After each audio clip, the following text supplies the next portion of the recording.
Iyan.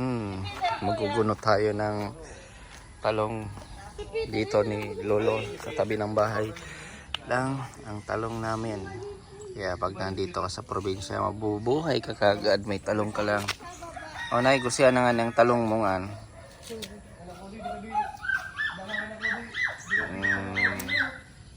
You see?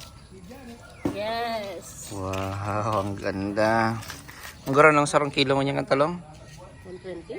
120? Yan. Every time na uuwi kami dito, palagi kami kumukuha ng talong. Tapos, hindi namin naluluto sa bahay. Pagbalik namin dito, dala pa namin yung talong. Dito na namin lulutuin ulit. Hold this, kuya. Wow. Dito lang yan sa tabi ng bahay. Diyan, o. Diyan. Tapos sa tabi ng relays. Daming talong. Ayan. Ay, wow. You see how many you have? Wala. 5. Meron pa kami ditong limonsito. Sabang kilo na yan. Meron pa kaming kalunggay. Taba na. May bunga na. Bayo pa. Ayo pa. Duman sa dulo. Kasi mas yung mga okra na seeds. Yun pa, oh. Ito color. Last week saradit pa ni no. O sindar ko na. Ano na ilagay, lag mo na doon. Lag mo na doon sa table. Doon ano. Yan. Ito.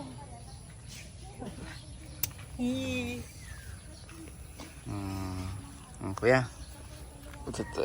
Yun o, may ano na. Ito. Lemon, look at lemon. Itong lemon namin meron ng bunga, oh. Bumili si nanay ng mga additional lemons. Lagay doon. Tapos meron pa doon, sunod-sunod. 1, 2, 3, punta doon para pag lumaki na, maganda tingnan. Yan.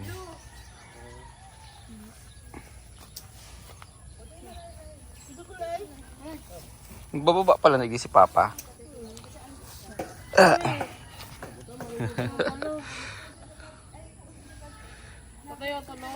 See? Wow, darakula. Ano yun? Dakulo, no? Ay, baka may snake. Yan, no? Nasa gilid sila ng tambayan. Marami ng talong. Yan, relays. Doon, relays. Nanay picking talong. Ito kulay.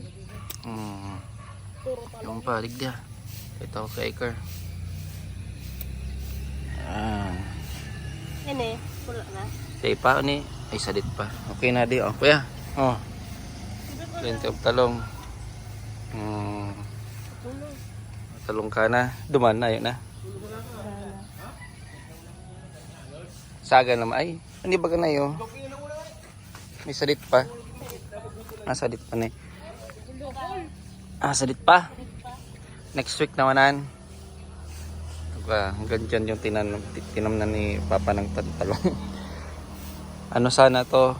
Itatanim sana to ni Ibery para doon sa Girl Scout niya kasi wala kami nakuha mga kahoy. Dapat daw kahoy. Inakuha namin talong pero kinabukasan yung mother ng classmate ni Sis, yung kapitbahay namin, nakakuha ang kahoy na itatanim nila during the Girl Scout. Kaya inuwi na lang namin tong talong na to. Hinati namin to yung kapitbahay namin. Tapos tinanim namin dito. Si Lolo pala nagtanim. Kanakol para koko. Yan o, sa kanto. Sili.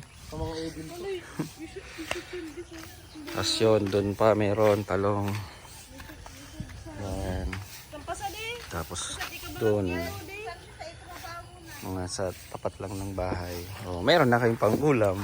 Isa di ka ba diba? yan? Pag-insaladang talong. Okay, alright.